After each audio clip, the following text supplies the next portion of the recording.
Holiday time was always a packed time for the Island of Sodor. The stations were being decorated for the season, people were enjoying carol parties at the churches and halls, and snowmen peppered the countryside towns. The engines had to keep busy delivering parcels, passengers, and freight in time for the season. It was a jolly time for everyone. Everyone, that was. Except Henry. Typical. This always happens around the holidays. Everyone's out and about having fun pulling their spacious while I'm stuck getting repaired. Cheer up, my friend. We'll have your cylinder fixed in no time. We just need a few more parts from the foundry. Yeah, and then you'll be back to pulling trucks full of presents and candy home. Kevin! Sorry, boss. Maybe it's for the best that I'm stuck in here. I wasn't really feeling the holiday spirit this year anyhow. Whatever do you mean? Well, it feels like I've had nothing but bad luck since the winter started. And it wasn't without reason either. In the past 2 weeks since the first snowfall came, Henry had been running into all sorts of trouble. One day, his snowplow had fallen apart when they tried to fit it for its first run of the year. Then another, the water tower at Edward Station had frozen up before he had to go up the hill. Then at the mountain junction, Henry ended up running into a deep snowdrift. He was buried for an hour until Thomas had to pull him out.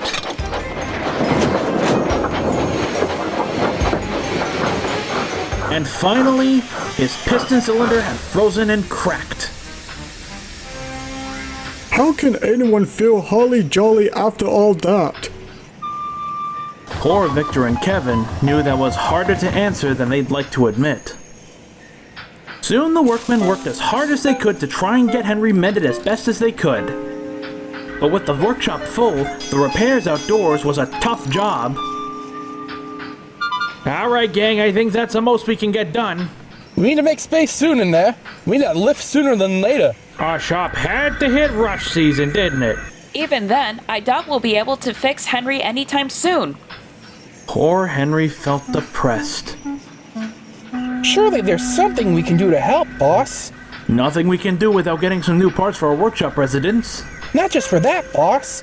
Henry needs cheering up. Big time. You're not wrong, my friend, but there isn't much we can do here. We can't exactly go into town, can we? Kevin was quick to withhold his thoughts. Now, I need you to go fetch the workmen the parts they need for Henry. They should be in the... Kevin? Where'd you go? Kevin? Kevin! Kevin had mysteriously vanished. Oh dear. Excuse me, pardon me. Hey, watch where you're going. Oops, sorry. Soon Kevin found himself traveling across town, passing by bewildered onlookers. Even Terrence the tractor couldn't believe his eyes. Wait until Trevor hears about this. Kevin drove around to the local shops asking if they had anything they could give to Henry to cheer him up. Miss Guerin, the seamstress, gave him a rug that she almost had to throw out. Then, Mr. Charles, the hardware shop owner, gave him a fresh bundle of scrap wood to help his crew light Henry's firebox in the morning. Finally, he stopped by Mr. Salas's bakery to pick up some treats.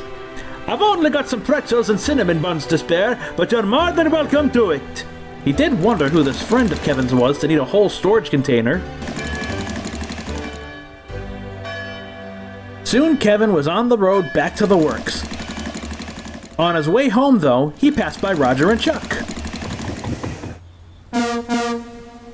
Hello, Kevin. Fancy seeing you out here. What you got in that big crate of yours? Oh, this? This is just some cheer-me-ups for Henry while he's at the works. Oh, I didn't know he was at the works. Poor fella. Then Kevin noticed the time on the clock nearby. Whoops, sorry. Gotta run. I don't want to make the boss mad. Goodbye. And he scurried off towards the works. Chuck, you thinking of what I'm thinking? Is it about the amount of bear claws I saw Sir Topham Hatt buying for himself? Because it was not a healthy amount to get for just one person. Mr. Salas must have a back order. No, we should get something to help cheer up Henry too. Oh, well, that was my second thought.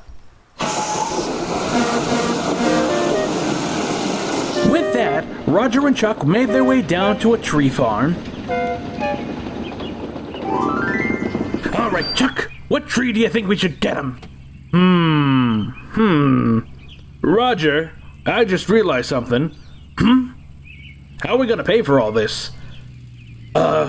Just then, Thomas and Devin arrived. Chuck! Roger! What are you doing here? What else did you expect? They're clearly codependent. Hey, that's not true! We don't need coal! And we're getting Henry a Christmas tree.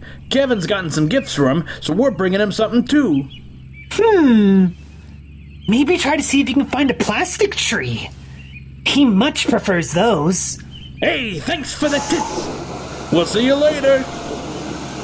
But now Thomas and Devin were thinking, and they soon headed their way down the lines too.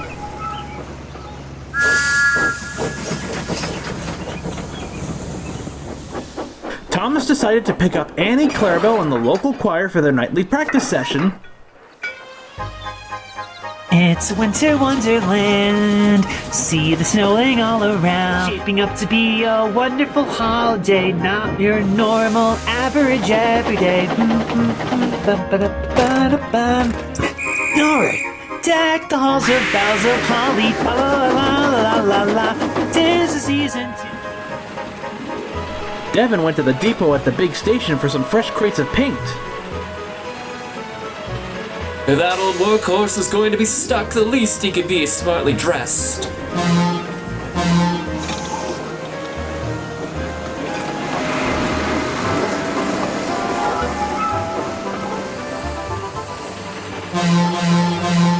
And on his way, he met Porter at Edward Station, who had some old light buoys from the docks.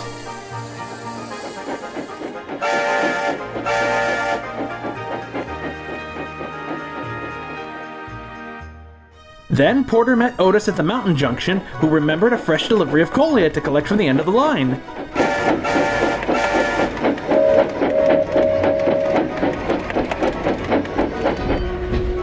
And on his way there, he met Penny towing along some spare equipment up the line, including a spare outdoor heater.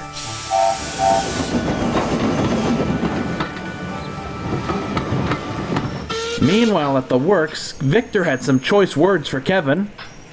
Oh, Kevin, what were you thinking gallivanting off like that? Sorry, boss. I only wanted to make Henry feel better. Well, you should always tell us where you're going first. You could have gotten into trouble. But then he looked over at Henry. Henry did enjoy the blanket and the scrapwood, and his crew certainly enjoyed the treats. But Henry was still feeling a little down. Were my gifts bad, Henry? Oh, not at all. The blanket is helping me staying warm out here, and the scrapwood should make my fire start a bit quicker when I'm repaired. But I wish I had my friends around. I think that's what I missed the most being here at the works. Now Kevin felt a little upset. Victor felt sorry for both of them. But you know, it was thoughtful of you to think of Henry. I think any engine here for the holidays would be lucky to have you help out. That made Kevin feel a little better. Then, they began to hear something from afar. Huh, what's that? It sounds like Christmas carolers. Soon the singing became louder as a cavalcade of engines and coaches slowly arrived at the works. Henry could hardly believe his eyes. What are you all doing here? Well, Kevin said you needed some cheering up, so we all decided we should stop by and give you a visit. Here you go. Took a bit to find one that was entirely plastic, but figured it was worth the hassle for you. Henry smiled from buffer to buffer. One by one, the engines each gave Henry a gift. And after that, they told stories of Mary and sang joyous songs together till the night fell. Soon it was time for the engines to return to their sheds. They all said their goodbyes to Henry and went on their way. Ah, good news, Henry. We finally have room for you indoors. No sleeping out in the cold for you. Oh, jolly good! But who will bring me in? Peep, peep, came a whistle. I figure I'd stick around a little longer. Let me shun you into the shop for a good night's rest. Thank you, Penny. Henry was very grateful. Penny shunted Henry into the works and then departed back to the sheds. Henry was happy to be inside from the cold, but he didn't feel cold. He felt quite warm, actually, from the kindness his friends had shown him. Thank you, Kevin. You turned the gloomiest engine on the island into the happiest engine. No problem. Happy holidays. And, with Victor by his side, the little crane fell fast asleep.